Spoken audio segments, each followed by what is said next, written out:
October 8, 1985, marked the beginning of a string of brutal robberies that rocked South Florida. Two masked men used military weapons in a violent spree that threatened innocents. But no one knew who they were or where they would strike next. Before the FBI could stop them, lives would be lost, and law enforcement would be changed forever.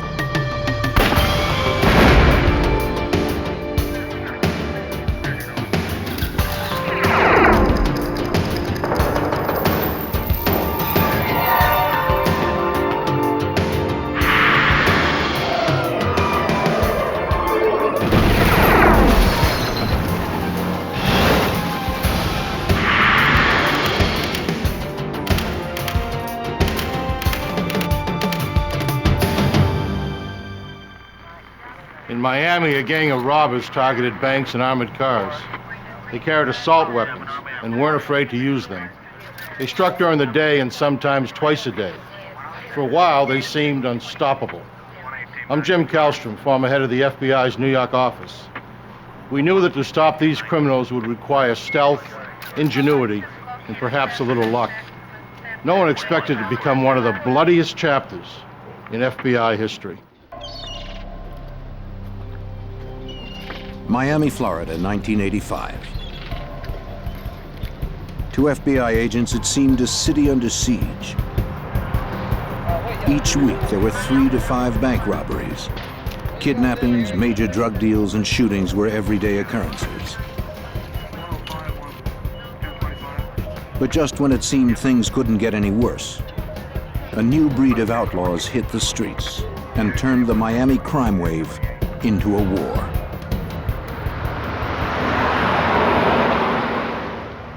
On October 8th, an armored car courier made a scheduled pickup at a steak and ale restaurant. The driver waited for his partner to return, unaware that 2 heavily armed men were also waiting nearby.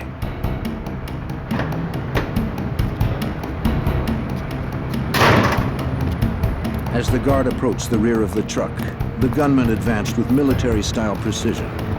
Hold it! Come out! I can't. Open the door! Open the door! The driver refused to open his door. He drove away, following company policy.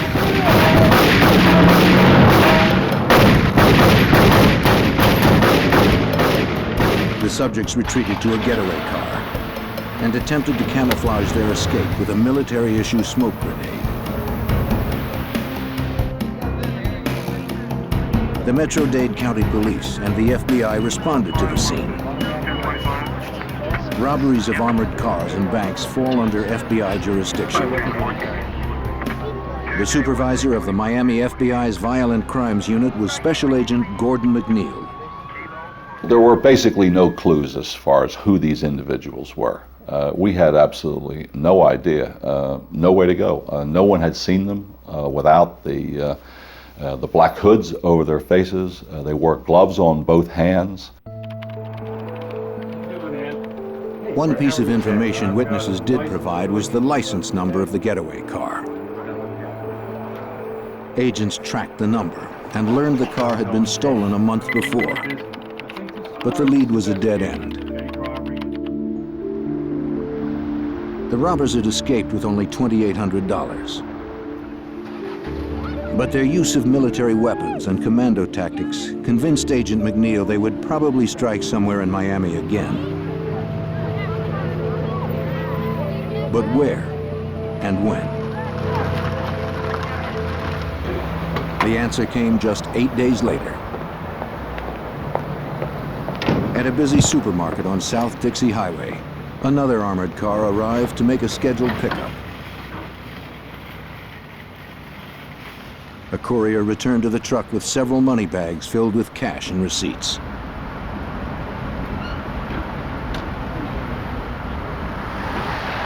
He never saw the car that came around the corner.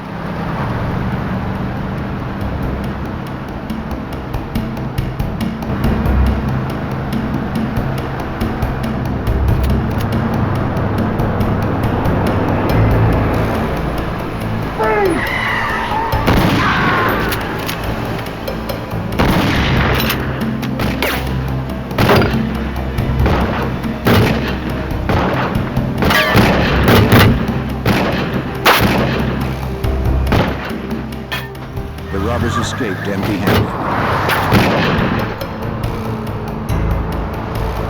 Metro-Dade police and the FBI quickly responded to the alarm. 6 Adam 31, 1097. These men were clearly not afraid to use deadly force.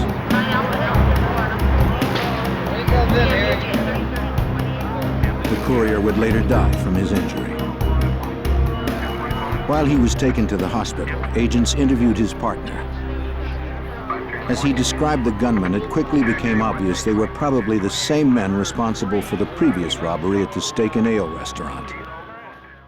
There was no money taken in that particular robbery, but there were a number of shots fired. So the ante was still going up here as far as I was concerned because of the continued use of violence by these two individuals. Ballistics evidence would further confirm the connection between the two robberies. Investigators found double-aught buckshot from a 12-gauge shotgun, 45 caliber bullet casings, and 223 shell casings. The 223s seemed most significant. And the identification division of the firearms unit of the FBI laboratory compared those two shell casings and said they were fired from the same weapon. So we definitely had a link now between the Winn-Dixie attempt and the Steak and Ale robbery. Two violent robberies were linked to the same masked gunman, but there were no leads to their identities. Because they had not scored any cash at the Winn-Dixie robbery and so little at the Steak and Ale, investigators were certain they would soon strike again. 2 weeks later, on Friday, November 8th, a third robbery occurred. This time a bank job at the Florida National Bank. As a teller and a guard walked from the main building to the drive-thru, two masked gunmen emerged from a car.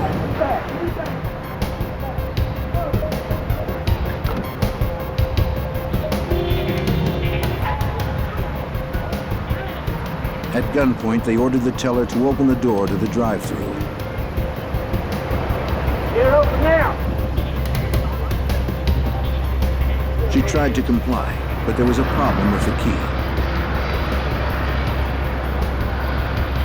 Hurry up! Stalled in broad daylight at a busy intersection, the gunman aborted the robbery and fled with only the $10,000 the guard had been carrying.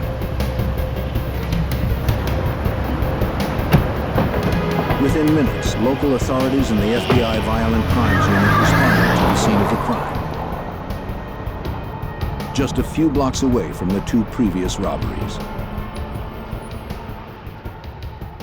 This pattern was starting to develop that all these crimes were happening in this same general area along U.S. Highway number 1. FBI interviews with the bank employees confirmed that the robbers were the same pair who'd hit the armored cars. Maybe they figured a drive-through bank would be less heavily fortified than armored cars, easier sources of cash. There was no higher priority in this case. We had to find these guys, and we had to get them off the street before they killed more innocent people. But just an hour and a half later, they hit the Professional Savings Bank only 18 blocks away. Get your hands up! Get your hands up! Get on over there! Get out of the ground! On the ground now! Get out! Get out! Get out! You, come here! Come on over here! Come on, you! Come over here! The robbers Come on quickly now. took control of the lobby. At gunpoint, Put your hands both down. customers and employees quickly followed their orders. With their masks and high-powered weapons, no one doubted they meant business. Face down! Face down!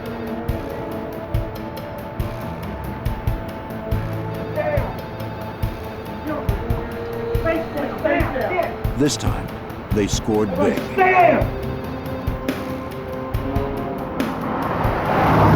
They raced off with over $41,000, delivered earlier that day by Wells Fargo. They escaped in yet another getaway car, a Chevy Monte Carlo. Witnesses had little to tell agents. The robbers had entered quickly and forced everyone down on the floor where they couldn't see what was going on. Say to you exactly. Get your hands up. But since the men had actually been inside the bank this time, perhaps the security cameras had captured them on tape. Agents were soon disappointed to learn that the cameras had somehow malfunctioned and nothing had been recorded. It was the fourth robbery in 6 weeks. The heavily armed robbers were looting banks and armored cars in broad daylight. The witnesses in these cases indicated that they felt that these people looked like true professionals. The way they walked, the way they talked, the way they carried the weapons. And I truly believed up until when we finally found out who they were, that we could very easily have been dealing with police officers here or very recent ex-military.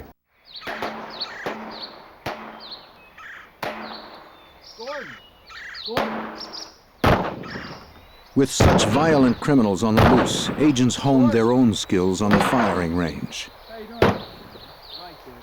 They worked the case relentlessly, exchanging whatever slim leads they had. But nothing panned out. 2 months went by without another robbery, and still there were no leads.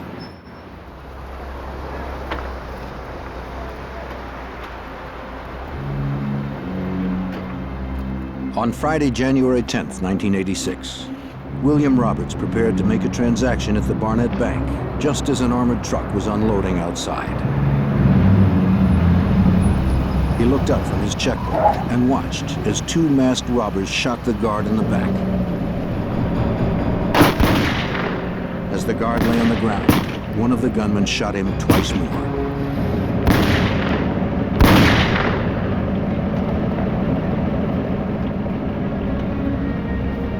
This was the robbers' 5th heist in just 3 months, and another big hit. They fled with $54,000.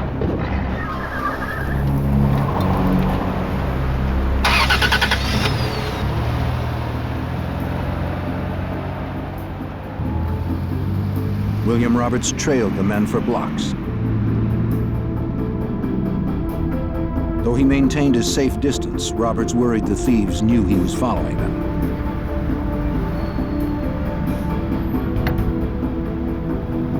Still, he stayed on their tail and noted their license tag and car model.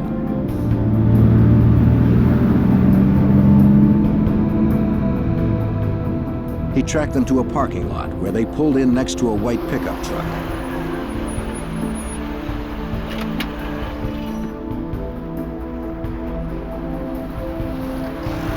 Roberts parked across the street and continued to watch them.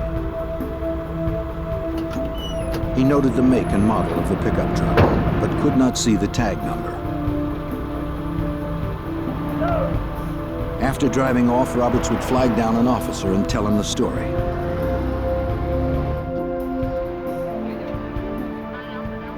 The FBI responded to the scene and interviewed bank employees. They found several .223 rounds, later determined to be fired from the same weapon used in the first 2 robberies. Nearby FBI agents examined the getaway car the robbers had left behind. But William Roberts was the star witness. Thanks to Roberts, the FBI had the first big break in a 3-month string of violent robberies. A check on the license tag of the getaway car revealed the car was registered to a man named Aureliano Brielle. Agents prepared to pay him a visit. Since the car had never been reported stolen, they suspected Brielle was involved in the crimes. They dressed for safety.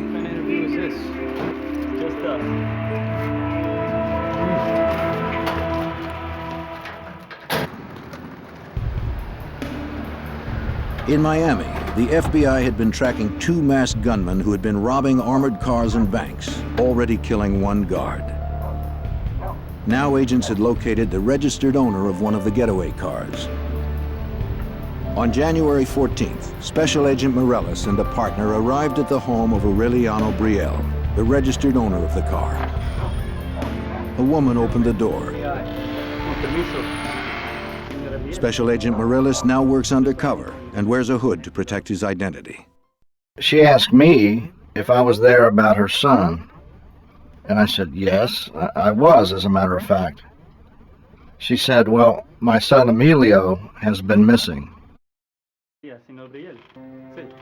Mrs. Brielle's husband came to the door and they invited the agents to come into the house.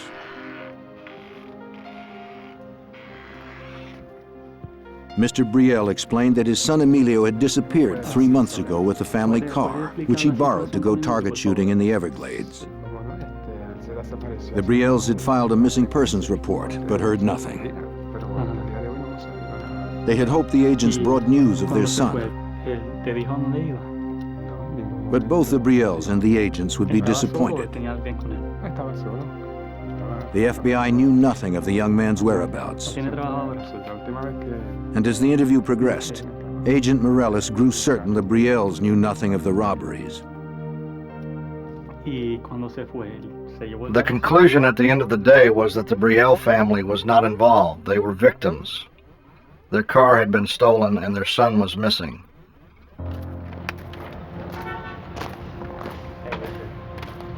The Metro-Dade Police Department processed the Brielle's car with FBI agents observing. But evidence technicians found no fingerprints or anything else to advance the case. The next 2 months were quiet again, though the robbers remained on the loose. Agents worked other cases as they continued to mine every possible resource for clues. Then on March 14th, Special Agent Ben Grogan told a skeptical Agent Morellis about a newspaper article he believed was related to the case. Show up in the next heist. I guarantee it. That car right there. The article reported the attempted murder of a man named Jose Collazo 2 days earlier. Two men had shot Collazo multiple times. Then they had stolen his gun and his car, a black 1982 Chevy Monte Carlo. Guarantee you I'm right. Grogan swore that the vehicle would be the bank robber's next getaway car. While it seemed to some agents nothing more than a hunch, they respected Grogan. Car and disappeared. Shot him 4 times with the arm, through the face. At 53, he was a career agent with 25 years on the job, including time as a SWAT team leader. Is he still alive? Yeah, he got up, walked 1.5 miles to a convenience store, made a phone His colleagues call. called him the doctor because he could do jobs no one else could do. What do you think? Check on these plates. So they took a chance on his hunch. Get on it. Good job. Mr. Collazo, tell me what happened. These 2 guys. Grogan and another agent Describe the visited guy. Collazo in the hospital. They were 2 white males. 2 white males. Collazo was in rough shape, with wounds to the side of his head, his arm, and his back. But he managed to tell the story of his nightmarish afternoon in the Everglades. A car and Collazo had gone to a recreational trail near a lake, where gun owners often practice target shooting. He was firing his .22 when 2 men drove up beside him. How you doing?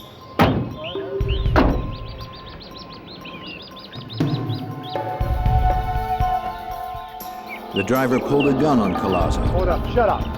who somehow had the presence of mind to identify it as a steel blue Magnum revolver. Shut up. He pegged the other man's rifle as a Ruger Mini 14. Shut up. Shut up. Give him the gun. Give him the gun. When the assailants demanded Collazo's guns, Now car, give him and your wallet, billfold. he complied. Now back on up. Back up. give you everything. Back up. Shut up. But they shot him several Shut up. times anyway, Back up. at close range.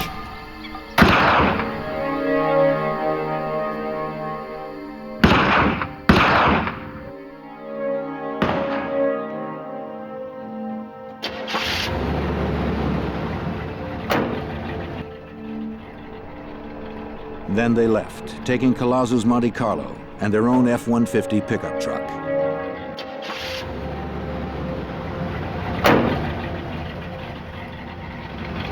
As they drove off, they believed Collazo was dead.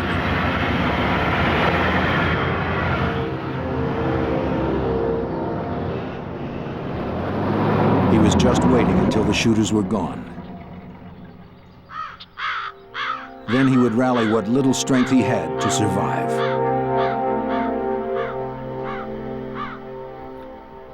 Collazo had to make a decision as to whether he would try to live or just lay down and die. And Collazo said he chose to try to live. So he picked himself up out of that lake and walked almost a mile after being shot 3 times to seek help.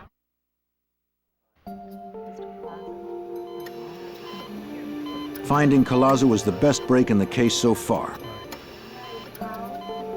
He provided the single clue no witness until now could offer: a description of the suspects' faces. They had not worn masks when they assaulted him. Using Collazo's description, a Dade County police artist drew composite sketches of his assailants. The drawings would be made into posters with information about the suspects and their crimes, plus the warning that both men were heavily armed and extremely dangerous.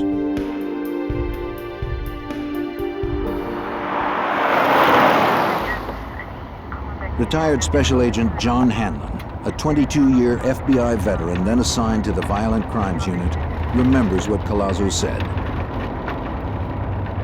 Collazo was able to give a description of the guys. He told us about the white pickup truck. He was shot in the same general area as we thought Emilio Brielle had disappeared. In the coming days, agents stepped up their efforts.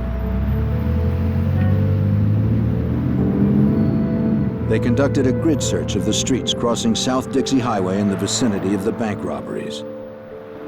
I got the agents together. After I told them what I had on my mind, they looked at me like I was crazy. But I said, I want you to get down between 88th Street on South Dixie Highway and 185th Street and come up with any license numbers on white Ford F-150 pickup trucks. Something just told me in my gut that perhaps, who knows, we're trying to make our own luck. What is it, 1 million to 1, 10 million to 1? I don't know. But they came back with the license numbers of 10 white Ford F-150 pickup trucks.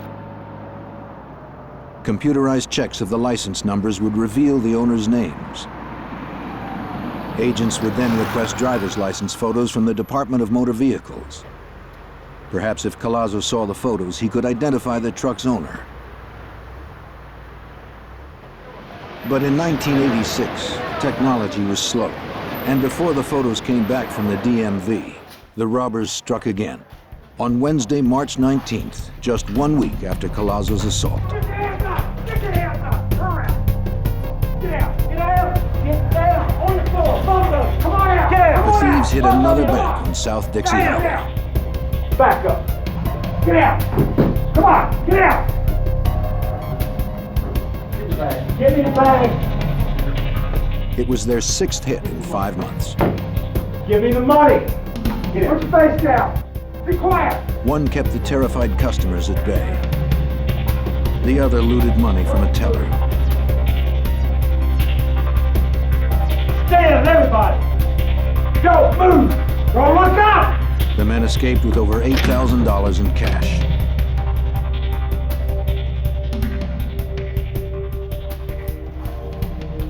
As customers and employees recovered from the assault, an off-duty customs official who had seen the robbers flee called police.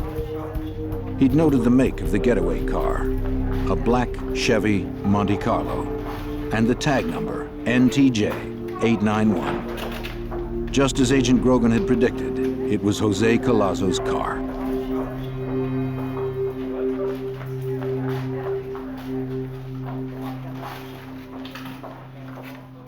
They didn't even change the tag.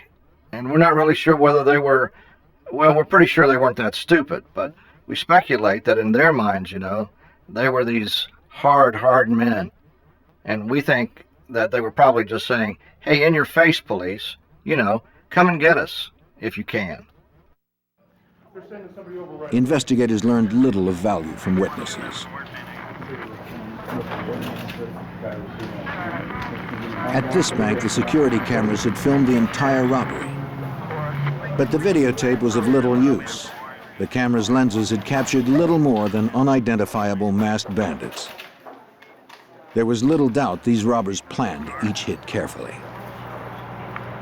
It appeared to me that they were doing surveillance of the banks prior to some of the robberies, because on most occasions they robbed the bank within 10 minutes of delivery of a cash shipment by an armored car company. So they were waiting until the cash was inside from the armored car company and then hit the bank.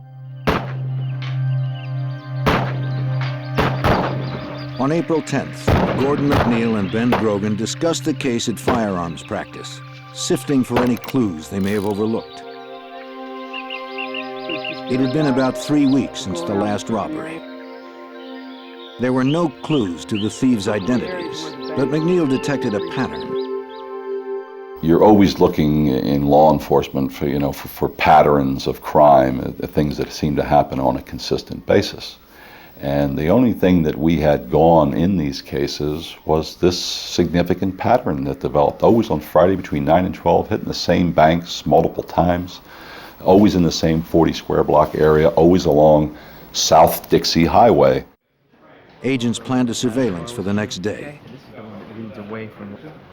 They would fan out to patrol the area where the robbers had struck so often. Hey guys, you got a minute? Yeah. Unit Supervisor Gordon McNeil personally led the operation. Everybody will leave from that location. We just couldn't wait for them to rob another bank. We had to get out there and we had to make our own luck, and maybe we could find them. Start watching for the vehicle. You come across Agent Hanlon remembers what happened next. put it into play, hopefully it'll work out. Eddie Morales walked over and said, "Hey, let's go down there." And I thought, well, what the heck, you know? So as a whim, I mean, there was no pressure to go or anything of that kind. I mean, I certainly had enough to do, and I liked Eddie, and I figured, well, we'll go on down there, we'll ride down, and you know, rather cavalierly, and spend some good times with Ed, and we'll take it from there. Many believed it was a long shot, but 14 Miami FBI agents met in a parking lot at 8:45 a.m. on Friday, April 11th, 1986. They would surveil a 53-block grid along South Dixie Highway, where 2 commando-style gunmen had pulled off 3 bank robberies and 3 armored car heists in 6 months. The suspects were described as white men, of medium build, one with a handlebar mustache, both about 30 years old. They were heavily armed and extremely dangerous. They might be driving a black Monte Carlo, license number NTJ 891. After a robbery spree that had lasted 6 months, Miami FBI agents went on the offensive in search of 2 killers, possibly driving a black Monte Carlo. They met to patrol an area where the 2 armed robbers had used military tactics to hit armored cars and banks.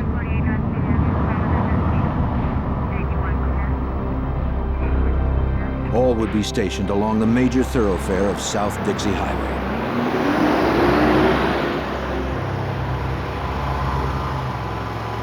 Agents Ben Grogan and Jerry Dove were on their way to stake out the Barnett Bank when the impossible happened. A car that fit the description of the suspect's vehicle pulled directly in front of them. In disbelief, Agent Grogan advised all units of what he saw. Attention all units, we're behind. A black vehicle. Gordon McNeil remembers the call. Grogan was not an emotional person.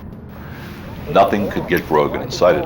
And I still remember his voice. He said, "We are behind a black Chevrolet Monte Carlo, Dade, Florida tag, NTJ 891. He said, "That's the tag, isn't it, Gordo?" I mean, he was just incredulous. Agents Morales and Hanlon were stationed at the Professional Savings Bank when they heard Grogan's call. They began to search for their colleagues. Hanlon was driving, with Morellis working the radio. Hanlon tried to get a gauge on Grogan and Dove's location. And I remember saying to Eddie, call Ben, tell him to start calling the cross streets so we'll know how close we're getting. Before Eddie had a chance to go on the air, Ben starts calling off the cross streets, and we're hitting those cross streets, one after another, so we were real close to them. After proceeding south for several blocks, Hanlon and Morellis closed in behind them. The robbers soon suspected they were being followed. Whether they knew their pursuers were FBI or not, the suspects wanted to lose them. They took a right turn on 117th Street into a residential neighborhood, quiet at this time of day.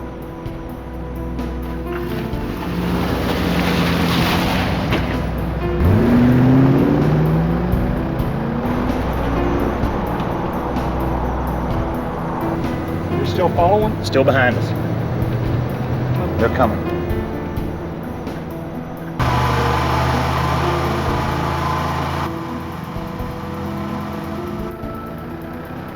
They turned right again, trying to lose the tail.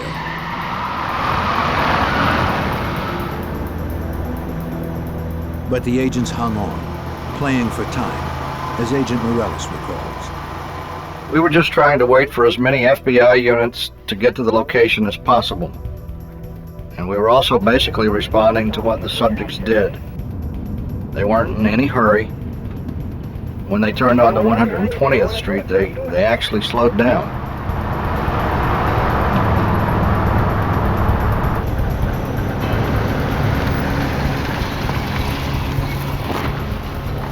The caravan continued on, with the agents always concerned about endangering innocent bystanders.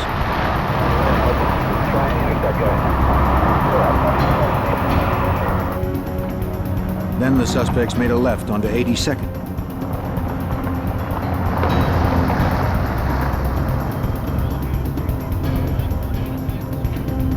It appeared they were heading back to the busy highway, where civilians would be at risk should a confrontation turn violent.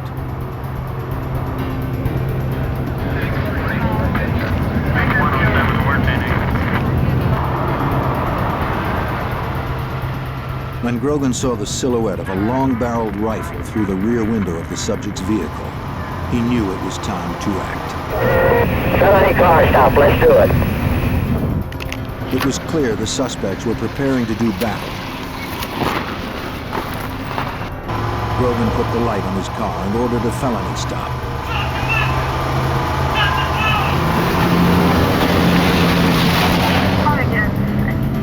Grogan pulled alongside the suspect's car and ordered them to stop. The suspects ignored the order, and Grogan pulled ahead of them, blocking their escape.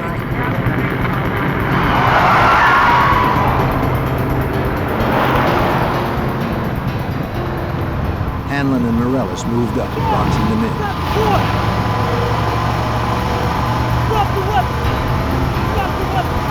The sight made an indelible impression on veteran agent John Hanlon.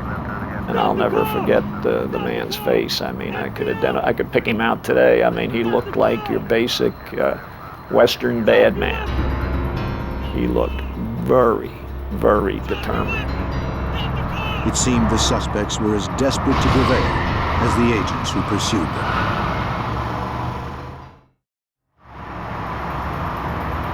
Two heavily armed fugitives had ignored FBI orders to stop their vehicle.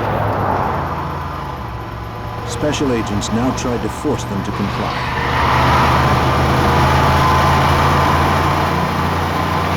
The last to catch up to the group was Agent Richard Manauzi. As he pulled behind the suspect's car, he saw one of the gunmen take aim at Morellis and Hanlon.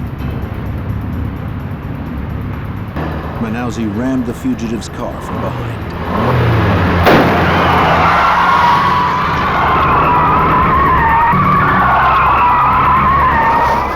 They swung into a U-turn, and then Manauzi was able to hit him again and knocked him over into this parking area up against some cars over there.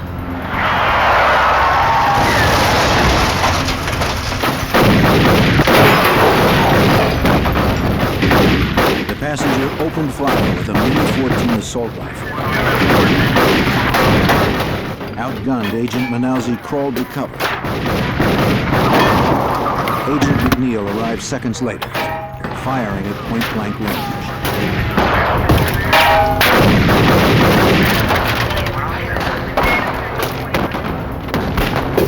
They were surrounded by FBI. Their vehicle could not move, but they had superior firepower.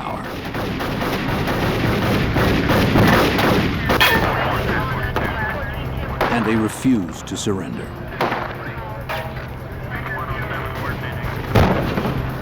The driver fired a shotgun blast at Grogan. McNeil hit the driver in the neck.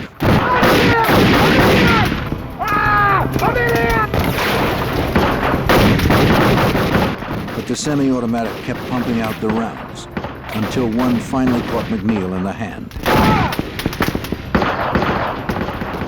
Morellis and Hanlon advanced to cover him. Hanlon's .38 held 5 rounds. The Mini-14 had 30 rounds in each clip. And one of them shot down Agent Morellis.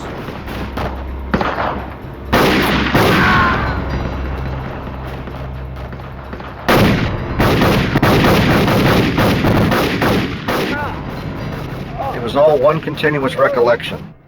It was like 1 second I'm looking at Gordon McNeil's back, trying to maneuver to his left, and the next second is blue sky. And I looked at my left arm, and my left arm was completely shattered. It was like roadkill.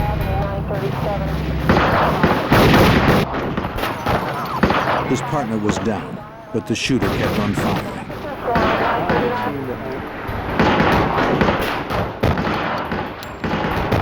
But when he tried to escape out the window, Jerry Dove hit him in the chest with his 9mm. But to Dove's horror, the man shot McNeil in the neck.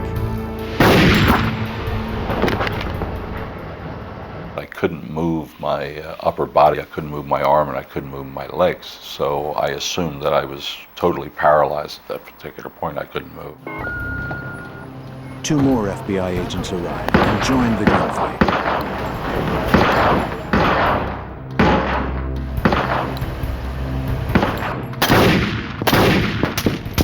By now, the shooter had been hit 4 times, but he continued to advance and fire.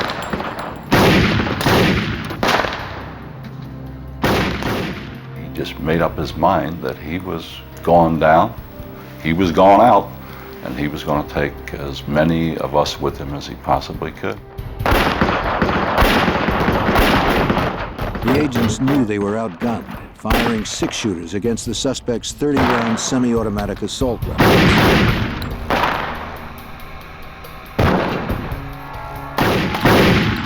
Dove and Grogan were forced to retreat behind their car to reload. Hanlon too reloaded. But the shooter kept on coming.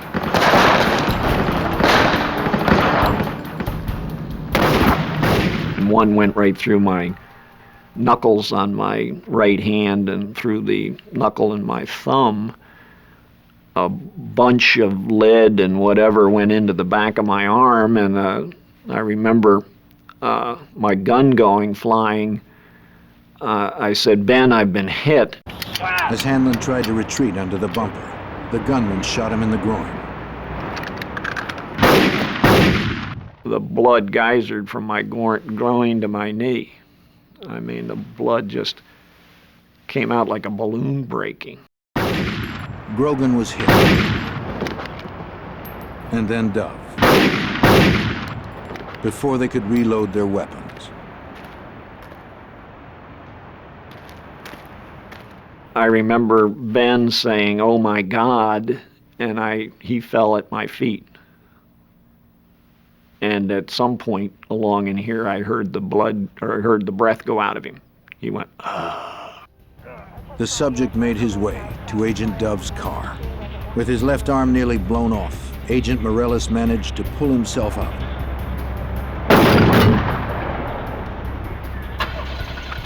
The shooter was trying to flee, and Morales had to stop him.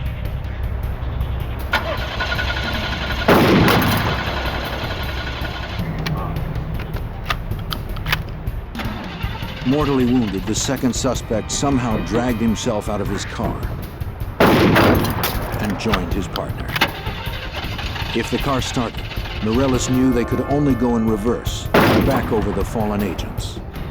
Eventually, I just got angry because I knew internally that I was dying, and my one last thought was, hey, if I'm gonna die, I'm gonna take these guys with me. I'm gonna make sure that they're dead.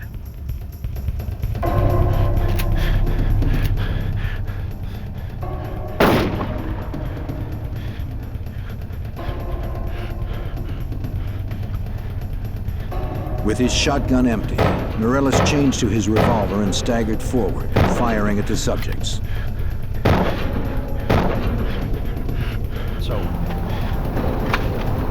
Morales' shots lodged in the men's spines, killing them both. It was a violent end to the lives of two violent men. Just a few minutes after it began, the bloodiest firefight in FBI history ended in tragedy. 2 agents were dead and 5 wounded. 2 suspects still unidentified had also been killed. Over here! Hurry up! Hey, let's have a killing me, man! 3314. Agent Jerry Dove lay dead. At the age of 30, he'd earned a law degree and fulfilled his boyhood dream of joining the FBI. He wanted to make a difference and had given his life trying.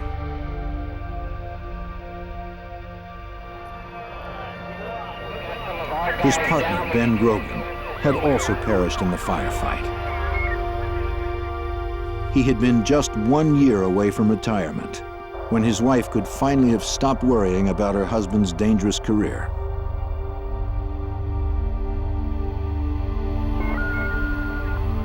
Crime scene technicians arrived at the site. Metro-Dade County Homicide Bureau Sergeant David Rivers was also there. Rivers had the Herculean task of reconstructing 5 minutes of living terror. That would take weeks. Well, we have to find out what happened. And you do that in various ways. You obviously speak to the agents that were involved, and they can tell you what each one of them did individually. And then part of that is to take those different statements as to what they did individually and match it up with the physical evidence. The wounds on the body, the bullet holes in the cars, where the guns are located, where the cars are located, and to reconstruct it to make sure everything's exactly interpreted properly. Technicians recovered 143 bullets fired from the fugitives' weapons. Questions that had plagued agents for so long were finally being answered. The Ruger Mini 14 rifle used to kill agents Grogan and Dove would match the .223 bullets found at some of the armored car and bank robbery scenes. In fact, the FBI crime lab could now forensically link the killers with several of the earlier heists. And from fingerprints, the agents soon identified the subjects as 32-year-old Michael Lee Platt and 34-year-old William Russell Maddox. But one question remained. What kind of men had wreaked this destruction, and why? Agents could not have been more surprised by what they learned from the killer's friends and neighbors. Instead of outlaws living on the edge, prepared for the ultimate confrontation, Platt and Maddox were known as quiet, family men. Photos showed their families relaxing together. Platt had a wife and 3 children. Maddox was a single dad. They were partners in a landscaping business. But further investigation gave up the lie of their double life. Inside a shed, agents found guns and ammunition, including the .22 Maddox and Platt had stolen from Jose Collazo when they tried to kill him in the Everglades. Agents would also uncover evidence of a bizarre murder pact in which the men may have killed each other's previous wives. No one had been charged in the two cases, but now they would be reopened. Within days, agents would confirm that Maddox and Platt had killed 25-year-old Emilio Brielle in the Everglades. A hiker found Brielle's skeletal remains in the Everglades, not far from where Collazo had been assaulted. Then another tragic footnote surfaced. Thanks a lot. Hey, how did that interview go for you earlier today? Special Agent Steve Warner received a package from the Florida Department of Motor Vehicles. In it was a copy of William Russell Maddox's driver's license. He was the owner of one of the white Ford F-150 pickup trucks agents had located a few weeks before. But there had been a delay in sending the licenses. If they had arrived April 11th or prior to that, Collazo would have been able to positively identify Maddox, and we probably would have been able to arrest Maddox and also Platt, and 2 FBI agents wouldn't have been killed. But that's not the way the luck worked out in this particular case. The FBI investigation revealed that both of the killers had served in the military. Platt had been a Ranger, a member of the Army's elite First Strike Force, which explained the pair's commando tactics, fundamentally different than training received by law enforcement. We don't have an acceptable body count in civilian law enforcement. We're taught one way, and that's defensive type shooting. You take cover, you do not take casualties. And then you look at the way Platt reacted that day. He reacted in a military fashion. He had the heavier weapon. He had the Mini 14 with a 30-round capacity. His back was basically against the wall. He had no place to go, so he advanced forward on our position, laying down suppression fire, and ambushed Grogan and Dove, who were behind the car. As agents finally put the pieces together, a frightening portrait emerged of 2 formidable adversaries.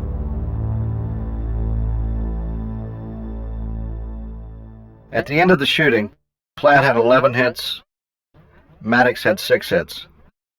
Platt was literally shot to pieces, and he kept fighting and fighting and fighting and fighting until he ran out of breath. He fought to the last. They were going to die, it's just they weren't dying fast enough. And they weren't prepared to lay down and die. You know? They weren't about to give up.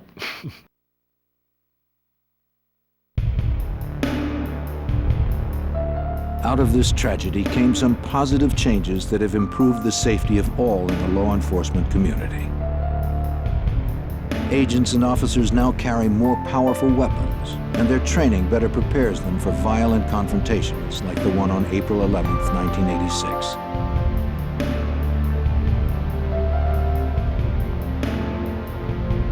As hundreds mourned the deaths of 2 dedicated and selfless FBI agents, those in law enforcement have looked for meaning in the tragic events of that April morning.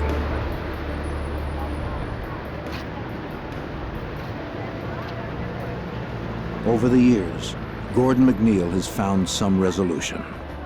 The story's not Platt and Maddox. It's not important who they were. It's important to recall the courage that was shown by the agents that day, and the FBI. They did their job.